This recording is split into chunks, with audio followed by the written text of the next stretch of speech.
En podcast comme à la radio, vous écoutez RTL. Vous écoutez RTL. RTL Opinion. Rokhaya Diallo, bonjour. Bonjour. Ça ne me surprend pas, cette semaine, vous souhaitez parler immigration, Rokhaya. Oui, mais je ne suis pas la seule. Immigration, il suffit de prononcer ce mot pour que les débats deviennent complètement irrationnels. Et cette semaine, c'est notre président qui s'y est mis. Il veut réduire l'immigration de 50%. Oui. Pour lui, il y a trop d'étrangers qui viennent piller les maigres richesses de notre territoire en crise.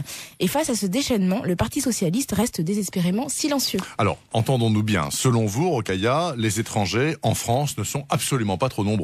Ce que je crois surtout, c'est qu'il y a énormément d'idées reçues sur ce thème. La première, c'est que depuis 30 ans, le nombre d'étrangers est resté proportionnellement stable. Il n'y a pas plus d'étrangers aujourd'hui qu'hier. En regard de l'ensemble de la population. Absolument, en proportion. Et la deuxième idée reçue, c'est qu'on nous dit souvent que les étrangers d'aujourd'hui connaissent des problèmes d'intégration, contrairement aux vagues précédentes venues d'Europe qui se seraient intégrées sans problème. Oui, les Portugais, les Polonais, les Italiens. Oui, les Belges, etc.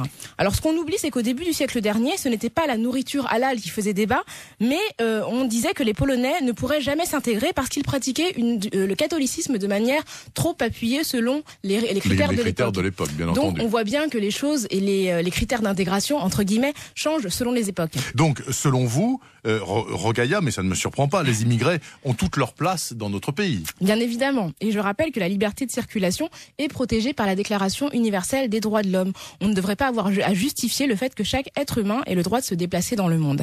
Alors curieusement, la mobilité est valorisée quand elle est le fait d'Européens. Comme nous, on parle d'expatriés. Oui. Nous, Français, on ne se pose pas beaucoup de questions quand on va jouer les touristes ou exploiter les ressources de ces pays pourtant peuplés d'étrangers. Si les conditions drastiques d'entrée sur le territoire français qui sont prônées par Nicolas Sarkozy avaient été en vigueur au siècle dernier, je ne doute pas que son propre père n'aurait pas pu franchir les frontières de la France. Merci beaucoup, Rokhaya Diallo. À dimanche prochain.